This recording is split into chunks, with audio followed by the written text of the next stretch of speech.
Fever star reveals Caitlin Clark's mental flip after facing one of the most difficult decisions. There's no mentioning basketball today without the inclusion of Caitlin Clark. And yet, all the spotlight doesn't seem to faze her.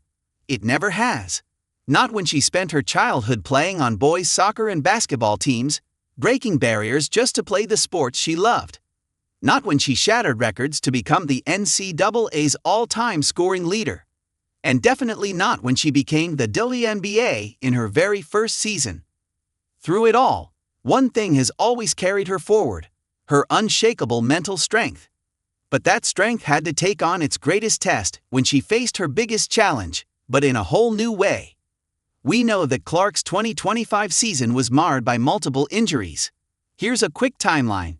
She first suffered a left quad injury on May 24, missing 5 games, before returning to score 32 points on June 14.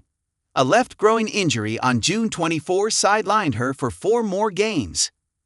CC endured a right groin injury on July 15, ending her season early and forcing her to skip the All-Star game. She gradually resumed non-contact work in late August, but never returned to full practice. On September 4, Clark announced she would miss the remainder of the regular season and any postseason action. This was brutal for someone who had been among the top MVP contenders, was supposed to have a historic season, was just a 23-year-old, and had never missed a single regular season game in their entire college career. And suddenly had to accept a brutal decision to sit out the season. So what did she do? Recently, her teammate Sydney Coulson revealed how Clark adjusted her mindset during her injury. Speaking on Good Follow, she said, "It was good to see a lighter side of her, you know. I think especially when she was injured, you're having to adjust your mindset. You're having to get mentally tougher." She shared how watching your team from the outside is tough, but I was talking to her a lot about staying vocal, Coulson said. "You know, you don't want to lose this time with your teammates because you're injured or sidelined. You're still using that opportunity to lead or to grow relationships. Don't let it be a wasted season just because you can't physically contribute," she added. Well, we can say Clark embodied every bit of all that. Through it all, she barely missed any games as a cheerleader for her team. The ones she did miss were for personal reasons. Meanwhile, the entire Fever roster, battling 5 season-ending injuries, became the loudest, proudest unit, even labeling themselves the bench mob. CC even stepped up as Coach Clark, often instructing teammates or drawing up plays, and they listened. Why? The most important part of leadership, she says, whether that's the WNBA or corporate America, comes down to relationships and really caring about the people you surround yourself with. Why would my teammates want to listen to me if I didn't have a relationship with them? She adds, and relationship and friendship was the theme of Fever's season. Protect the culture was their motto from the get-go. And it seriously can't get better than what they have right now in that locker room. Every season wrap post, every shout-out, reflected the same message. They made new bonds and stuck together, defying the odds to reach the semis.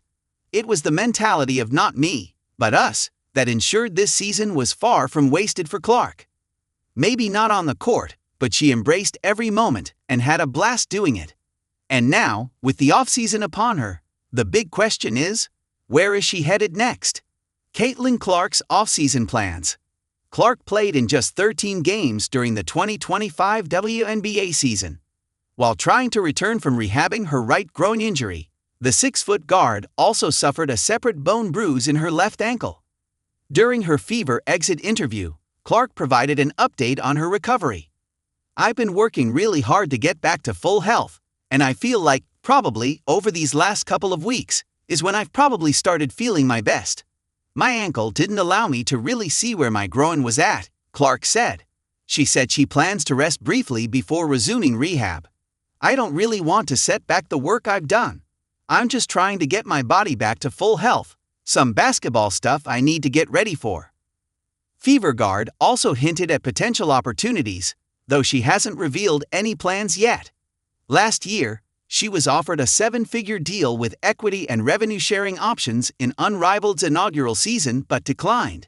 The league, co-founded by WNBA stars Nafisa Collier and Breanna Stewart, still has its doors open for her, though reports suggest the unrivaled 3x3 league is unlikely this season.